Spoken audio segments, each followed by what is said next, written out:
Um, okay, so I grew up in a really, really small town in a very conservative area in the US. So I think my first time hearing about just gender as a concept, besides just basically the same thing as like your sex biologically, it was almost like kind of scary, kind of a bad reaction because I mean, that's all that I had been taught when I first heard about it. It was in sort of a negative light, but I think once I sort of moved away from home at like 15 and then finally came to Montreal where things are a lot bigger, there's a lot more people from different backgrounds. I actually learned from a lot of different people about what it means to be non-binary, what it means to be trans, and I think that I, it was a very difficult realization, I think, because, you know, I think in a lot of places, unfortunately, they try and build up a lot of negativity around the subject. But yeah, I think Caroline was actually one of the big people when I joined Seek with them, where I started not only realizing how great it is to meet people and learn about their different experiences with gender, but I also started realizing my unique experiences and the way that I feel about myself and the way that I interact with my gender and my expression. So something that I got really interested in before I even really knew much about actual like gender inclusive identities was sort of androgynous modeling was something I thought was really cool, and I became familiarized with a model, Rain Dove, and they like their whole point is that they'll model for men's clothes, women's clothes, and more androgynous lines, and they've sort of blossomed from just being a model who sort of doesn't follow with the boundaries that are typically seen in the business to just a huge advocate for people being themselves, for people exploring their identity, for new people. So that was really refreshing for me. They do a lot of side-by-sides where they'll do almost modeling like sportswear, men's sportswear and women's sportswear for the same sport, and just showing how the same body can be construed so differently, like the same person just in a different context wearing a different outfit can just be like it just looks so different, and it just shows how sort of superficial it is, how changing your outfit can completely make someone see you differently. And they were posting about how sometimes they'll get referred to as a male or female person, and it's just completely based on the superficial stuff that you go on top of that. Like, I think people can be innately sort of a mix of a lot of different things, and I think that a lot of the way that we gender people and the way that we sort of put these categories in our heads is based off of just clothes, like what you're wearing or how you talk, or you know, like in our language, and just referring to people with different pronouns. And I think it's really eye-opening to see one person just being like fitting so many different sort of models and ideas just by changing such like little inconsequential things. It kind of it gives you perspective, and it definitely gave me perspective. It's like I had always seen myself as like so strictly male because like I had to be so strictly male, but seeing this person like switch between wearing like male clothes to female clothes, and it's just the same person, this same stuff, it just shows like it doesn't really matter. I think that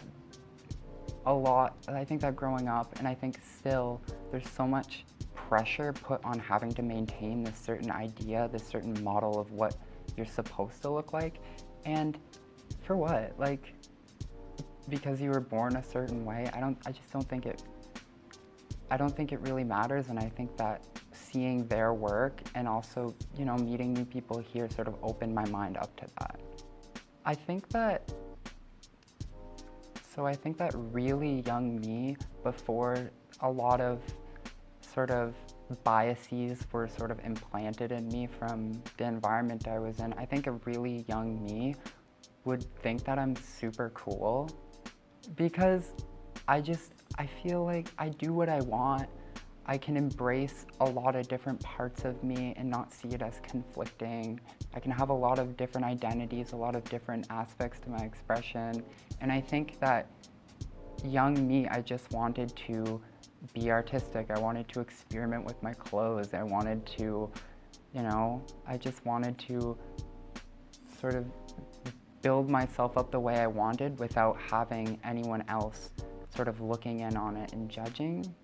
And I think I'm pretty cool now, and I think that young me would be happy. I honestly wish that I could go back and sort of talk to myself to, try and get some of this perspective in sooner, because I think the time in your life where you're not doing what you want to do and you're not embracing yourself is really just a waste of your own time. Oh my God, yeah. So I would say that parents innately, I mean, of course, there's always exceptions, there's always bad people, but innately parents really want the best for their kids. They want to care for their kids. And I would say if you can provide a house, love, food, care for your kid, be emotionally there for them, it's really not that much more of a stretch to let your kid let your son dress up like a princess for Halloween, let your daughter go to boxing lessons, because don't put kids in a box for what they're supposed to be just because of the way that you see them or the way that they're born, because your kid isn't an extension of you.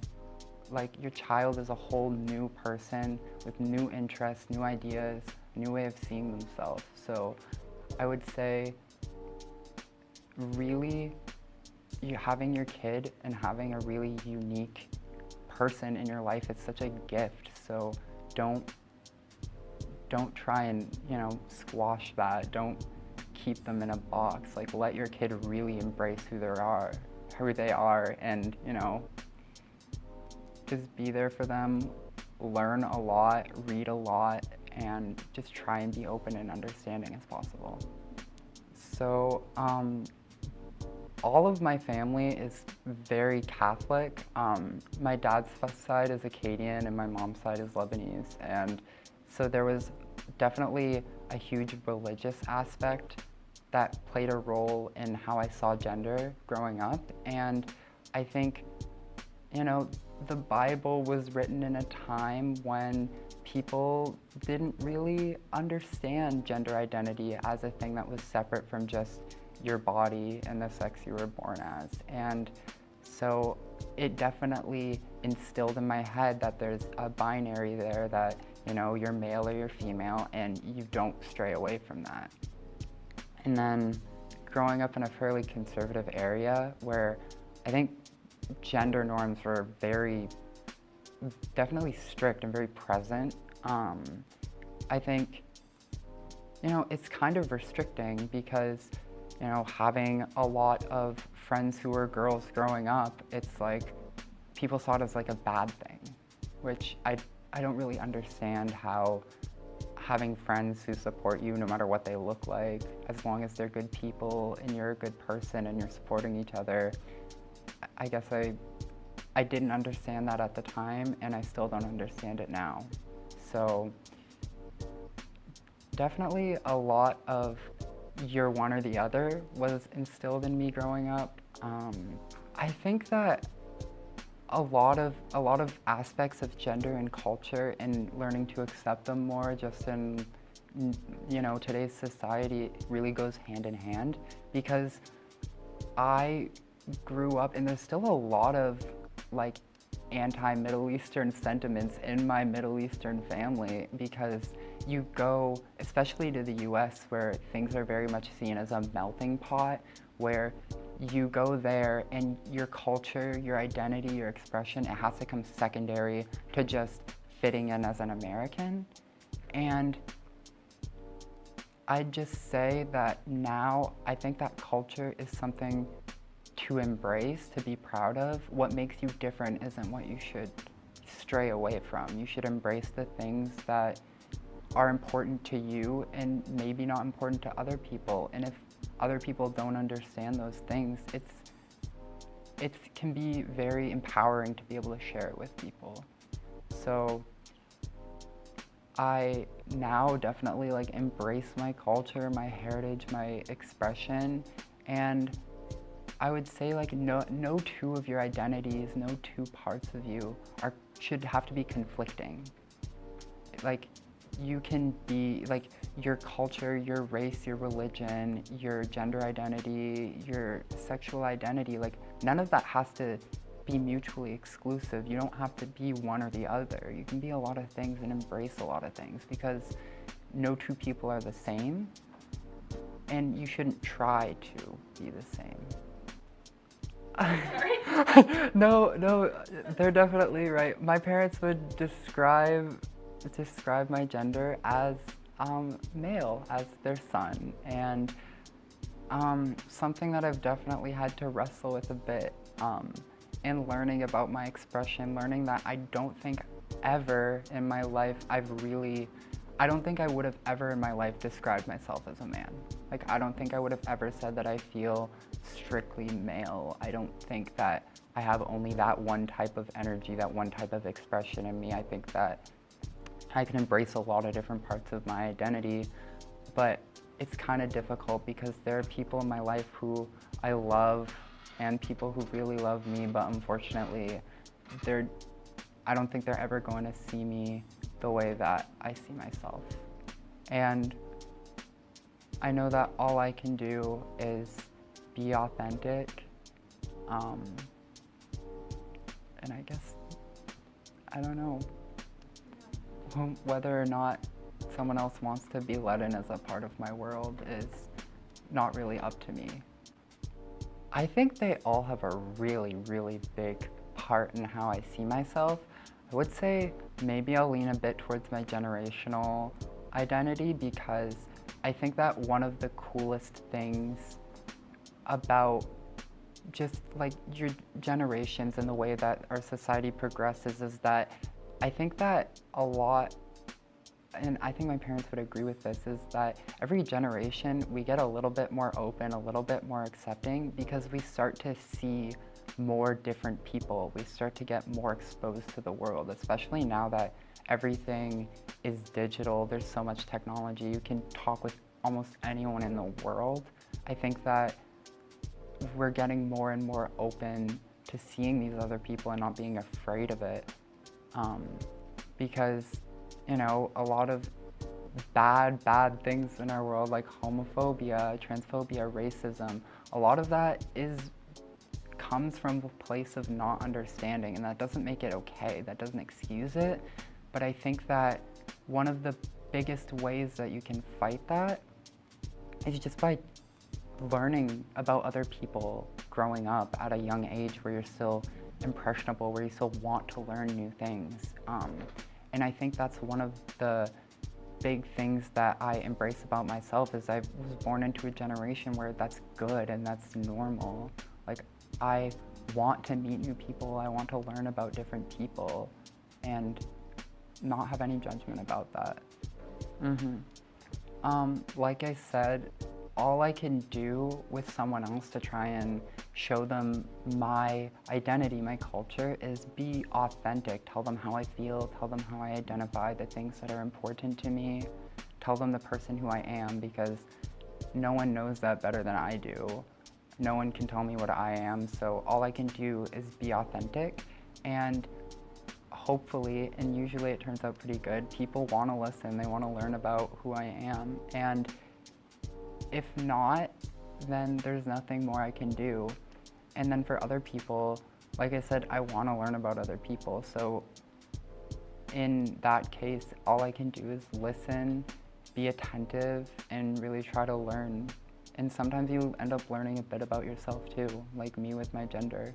I think it was a lot through talking to other people about what their identity means to them and how they see gender and how they see themselves was really what started some of my internal conversations about how I see myself. So I think there's only, gains and benefit to be had from having those kinds of conversations. So I have a huge family, and I'm one of a handful of people who's not really conservative, like US conservative.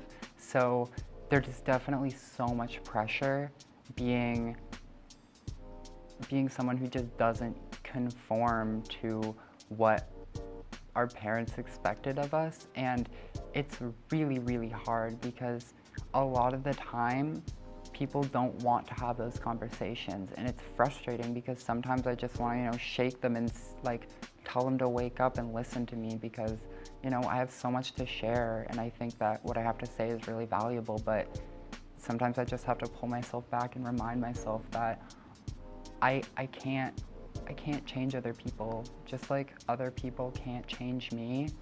It's really, really, really hard to look at someone who doesn't want to understand, and you can't make them understand. People don't change unless they really want to.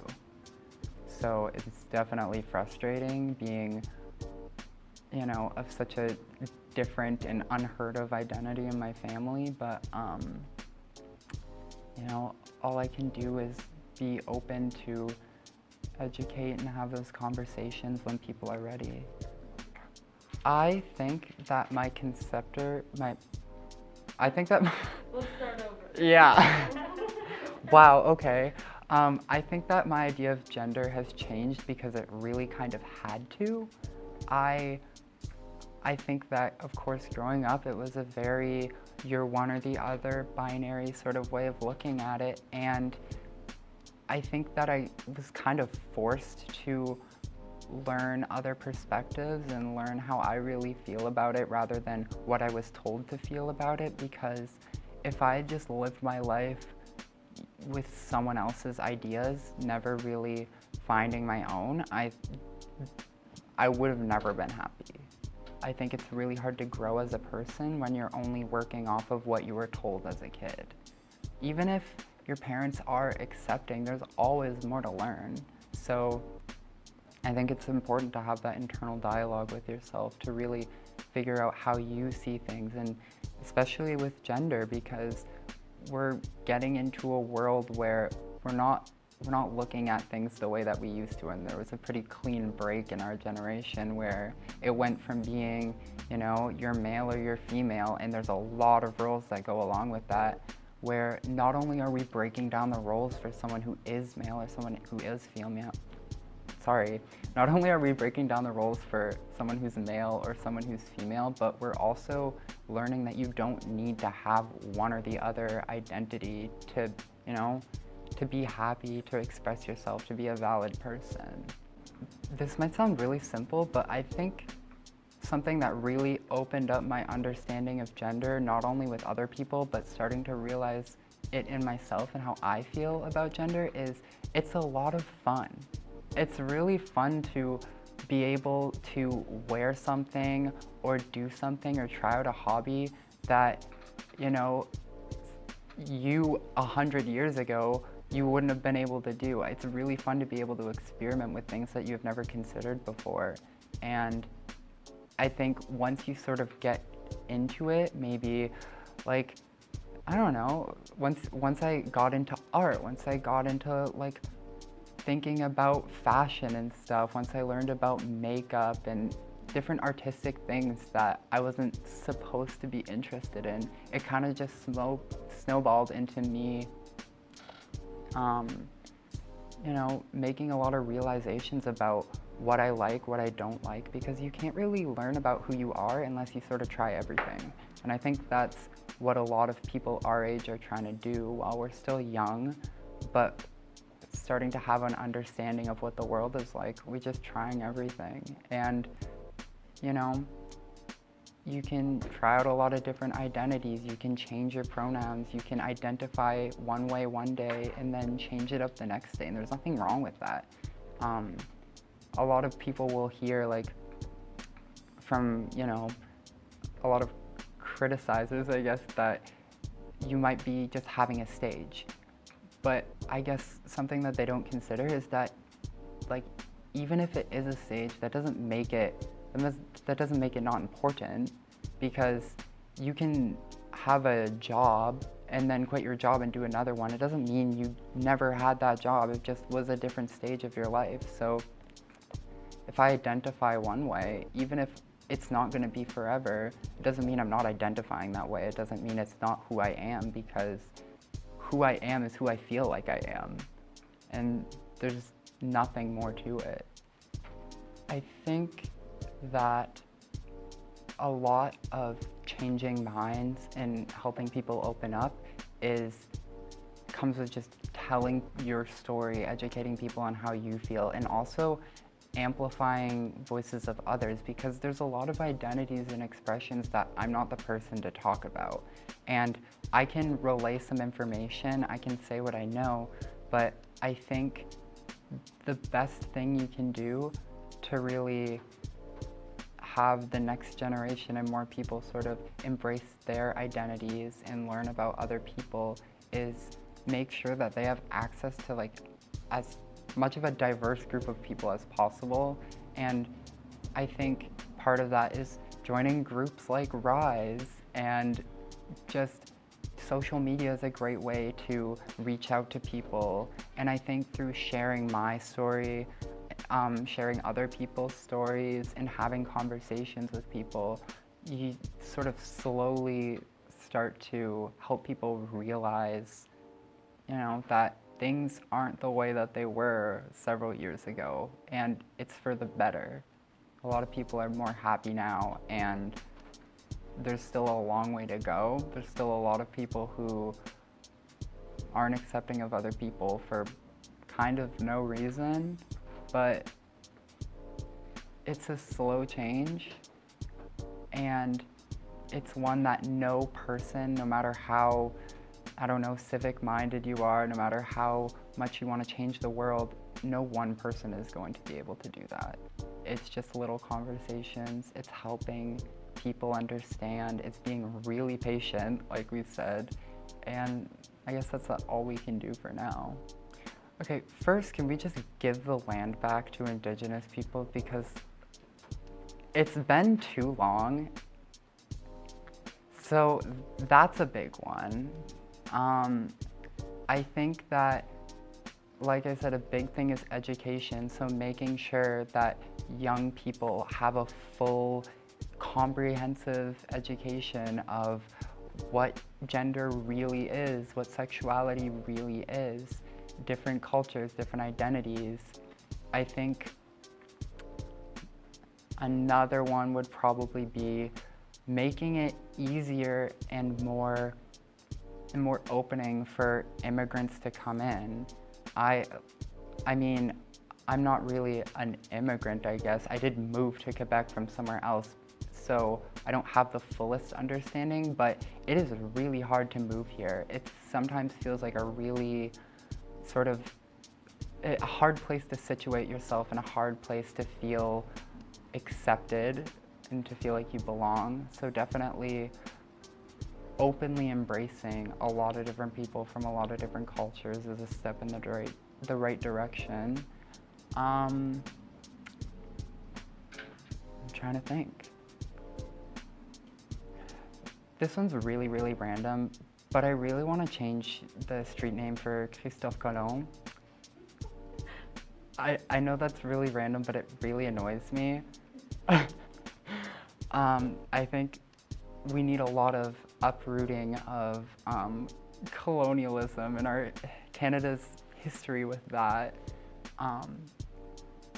And I guess lastly, this is sort of going back to a couple of my earlier points, but I know that I went to like elementary school in the US, so I didn't go to elementary school in Quebec, but I don't know how it is here, but we did not really learn about the history of our country from an equal perspective of all people. And I think that is one thing that's really hurting the US, and could be a thing that's really hurting Canada, because I think the first step to decolonializing everything and, you know, like opening yourselves up to different cultures and gender is sort of dismantling and learning about the bad things in your past, because it's really hard to move on and build up a new framework while you still have so much that's built on a lot of really bad ideas. So to sum it up, a lot of getting rid of colonialism, a lot of giving back the power to Indigenous peoples, because that's long, long overdue, and a lot of education for kids, because that's a really crucial time when it's important to learn that your identity, your parents' identity is not the whole world. There's so many different ways that you can be, so many different ways that you can express yourself, and all of it is okay.